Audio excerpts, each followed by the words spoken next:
Bismillahirrahmanirrahim. Assalamualaikum warahmatullahi wabarakatuh. Teman-teman yang berbahagia, dalam video ini saya akan mencoba memaparkan beberapa konsep tentang kalimat, khususnya kalimat dalam bahasa Indonesia. Mungkin beberapa di antara kita sudah memahami apa itu kalimat. Ada yang beranggapan bahwa kalimat adalah kumpulan dari beberapa kata, kemudian diakhiri dengan tanda titik. Nah, mungkin ada yang berpikir seperti itu. Nah, akan tetapi ada beberapa ahli yang menjelaskan kalimat dengan cara yang berbeda. Langsung saja, siapa saja yang memaparkan atau siapa saja yang menjelaskan kalimat secara lebih detail, kita bahas satu persatu. Nah, yang pertama, kalimat berdasarkan Profesor Zainal Arifin dan Amran Tasai. Kalimat adalah satuan bahasa terkecil dalam wujud lisan ataupun tulisan yang mengungkapkan pikiran secara utuh, menurut Arifin dan Tasai. Nah, di sini dikatakan bahwa kalimat adalah satuan bahasa terkecil. Tapi jangan sampai di sini. Ketika kita membaca hanya sampai di sini, pasti akan ada kontroversi. Karena apa? Karena teman-teman yang tahu satuan-satuan bahasa pasti akan protes dengan ini. Ya, pasti akan protes bahwa satuan bahasa terkecil itu bukan kalimat, tapi fonem atau bunyi, atau dalam dunia tulisnya atau bahasa tulisnya disebut dengan huruf. Nah, tidak sampai di situ saja. Ya, kalimat dikatakan oleh Arifin dan Tasai adalah satuan bahasa terkecil di antara, maksudnya ya, di antara satuan bahasa-bahasa terkecil lainnya yang sudah dapat mengungkapkan pikiran secara utuh. Maksudnya seperti itu. Artinya apa? Artinya satuan bahasa kecil lainnya sebelum kalimat seperti frase, kemudian kata, morfem, hingga ke fonem itu memang satuan bahasa yang lebih kecil daripada kalimat. Akan tetapi, satuan bahasa yang sudah dapat menyampaikan suatu pikiran, satu gagasan secara utuh, itu baru kalimat. Contoh misalnya begini. Saya mencontohkan satu kata. Kata tersebut adalah air. Kemudian saya mengucapkan itu kepada teman-teman saya. Halo kawan, air. Lantas mereka bingung dengan apa yang saya sampaikan. Mengapa demikian? Ya wajar. Alasannya karena apa? Karena air tersebut hanya sebatas kata. Walaupun ya pada prinsipnya kata air itu sudah memiliki makna. Ya, ketika saya bertanya apa itu air, kalian pasti tahu apa itu air.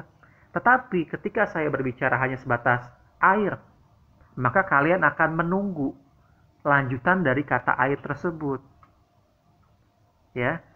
Sehingga apa? Sehingga membutuhkan susunan kata yang dapat mendukung kata air tersebut agar orang lain memahami apa yang saya sampaikan. Nah, susunan itu nanti akan dapat membentuk sebuah kalimat. Nah, ini adalah bukti ya. Ini adalah bukti bahwa satuan bahasa terkecil tersebut yang disebut dengan kata itu belum dapat menyampaikan gagasan kepada lawan bicara. Saya hanya berkata air. Mereka akan bingung semua. Yang mendengarkan saya pasti akan bingung. Ada apa dengan air? Mengapa dengan air? Kamu mau air? Butuh air atau bagaimana? Pasti akan bertanya seperti itu. Jelas mereka tidak paham apa yang saya pikirkan. Karena saya hanya mengucapkan satu kata. Dan kata tersebut belum saya bentuk menjadi sebuah kalimat. Beda kalau kata air tersebut saya gabung dengan kata-kata yang lain. Sehingga membentuk sebuah kalimat yang utuh. Misalnya, bolehkah saya meminta secangkir air minum? Jika seperti itu, maka bentuknya sudah menjadi kalimat. Ketika sudah membentuk sebuah kalimat, maka orang yang ada di hadapan saya yang saya ajak berbicara akan memahami apa yang saya pikirkan, teman-teman. Apa yang saya rasakan. Nah, itulah yang disebut dengan satuan bahasa terkecil, ya.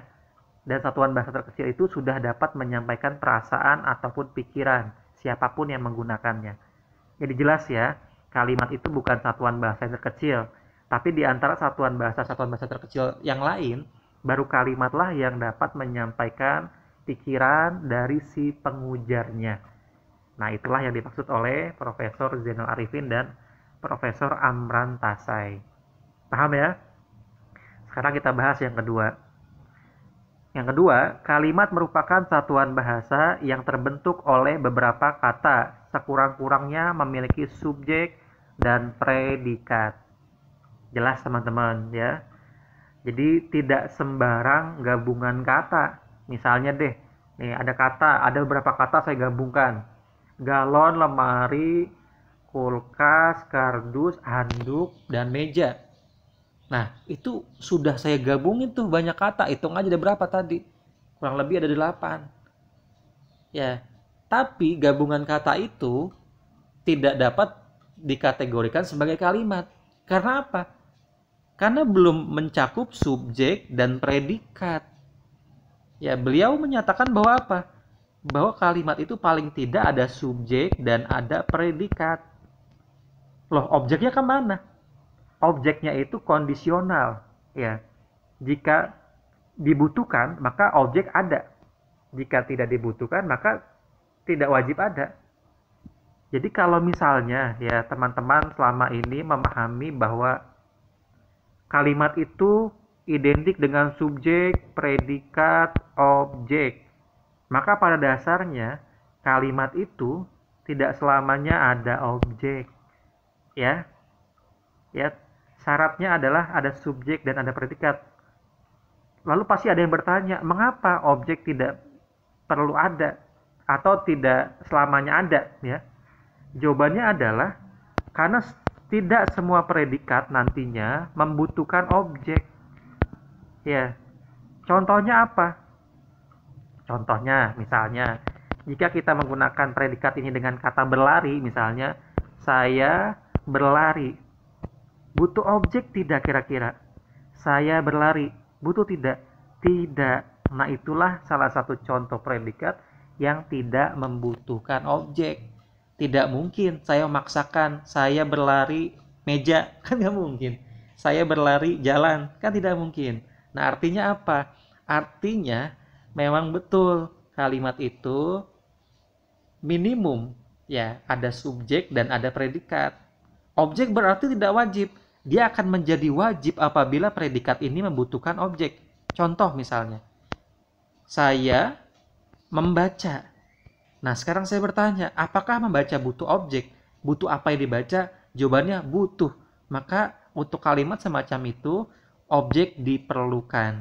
Menjadi saya membaca buku. Jelas ya?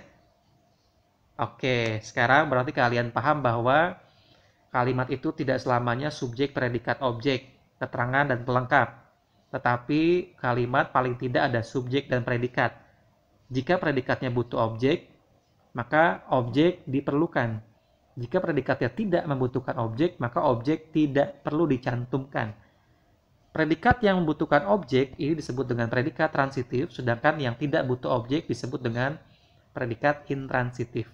Nah, itulah beberapa hal yang berhubungan dengan kalimat.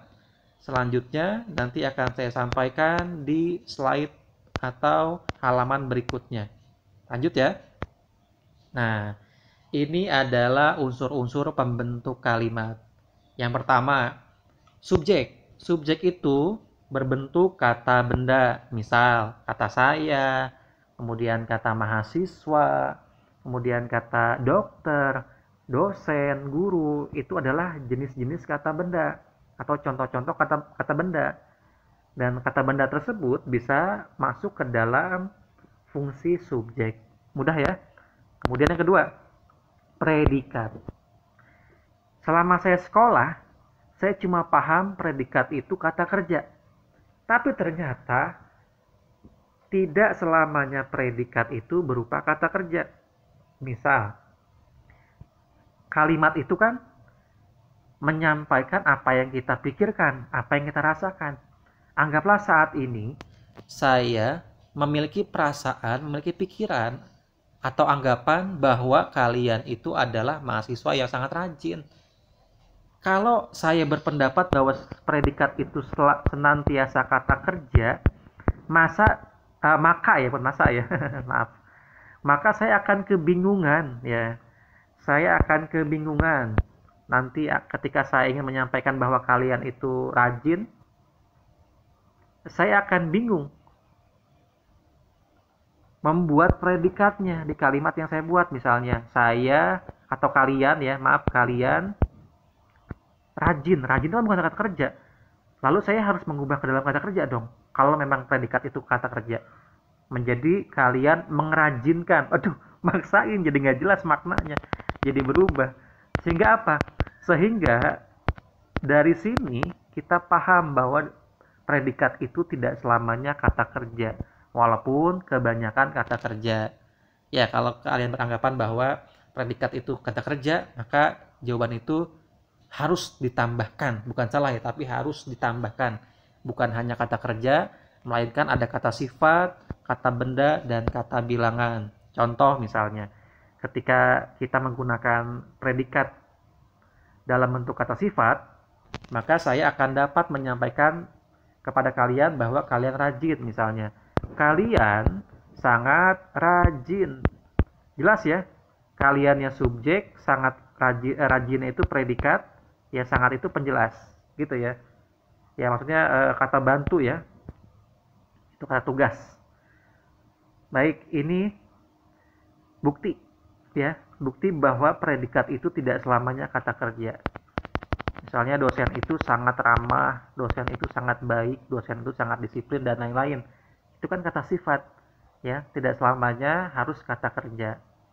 Kemudian predikat bisa juga berupa kata benda.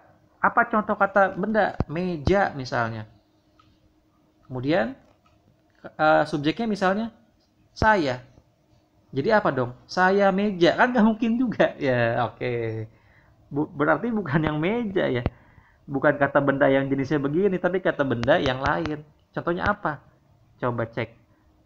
Cek di Kamus Besar Bahasa Indonesia. Mahasiswa itu kata benda atau kata kerja? Crossing ya. Ketika kalian jelaskan ternyata kalian baca ternyata mahasiswa adalah kata benda, maka inilah yang disebut dengan kata benda yang berfungsi sebagai predikat. Misalnya, saya mahasiswa. Saya seorang mahasiswa. Sayanya adalah subjek, kemudian mahasiswanya adalah predikat. Jelas ya? Inilah yang disebut dengan predikat selain kata kerja. Orang tua saya seorang dokter. Orang tua saya seorang direktur misalnya. Nah, direktur dan dokter sama-sama kata benda, teman-teman. Jelas ya? Kemudian yang terakhir, predikat yang bentuknya kata bilangan. Contohnya apa?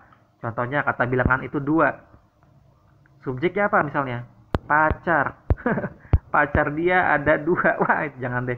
Misalnya mobilnya ada 2. Nah, mobilnya termasuk ke subjek, ada 2-nya termasuk predikat. Nah, itulah contoh-contoh predikat selain kata kerja, teman-teman ya. Dari sini saya berharap bahwa pandangan tentang kalimat adalah subjek, predikat, objek sekarang berubah, bahwa pada dasarnya kalimat itu minimum ada subjek dan predikat, objek dan seterusnya itu jika dibutuhkan. Dan predikat tidak selamanya kata kerja. Kemudian selanjutnya objek sama seperti subjek ya, berbentuk kata benda. Kemudian keterangan itu ada keterangan tempat, misalnya saya belajar di kampus, saya belajar di perpustakaan. Nah, di perpustakaan, di kampus itu keterangan tempat. Gampang ya.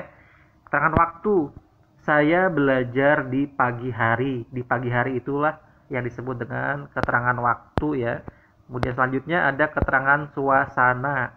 Misalnya saya belajar di kesunyian. Nah, kesunyian inilah yang disebut dengan keterangan suasana. Kemudian yang terakhir pelengkap. Pelengkap itu berupa kata benda. Ya, kata benda Kata benda yang dicontohkan adalah misalnya seperti wajan. Contohnya, ibu memasak sayur di dapur dengan wajan. Nah, biasanya ditandai oleh kata dengan. Ya, paham ya kira-kira ya? Itulah yang disebut dengan pelengkap. Jadi jangan sampai tertukar antara istilah keterangan dan istilah pelengkap dalam sebuah kalimat. Baik, itulah beberapa hal yang berhubungan dengan kalimat, walaupun sebetulnya masih banyak hal-hal yang berhubungan dengan kalimat lainnya. Terima kasih, semoga bermanfaat. Insya Allah saya akan membuat video berikutnya masih berhubungan dengan kalimat. Untuk saat ini saya hanya dapat menyampaikan sedikit agar durasinya tidak terlalu panjang. Semoga bermanfaat. Mohon maaf atas segala kekurangan karena kesempurnaan hanya milik Allah Subhanahu wa taala. Terima kasih. Wassalamualaikum warahmatullahi wabarakatuh.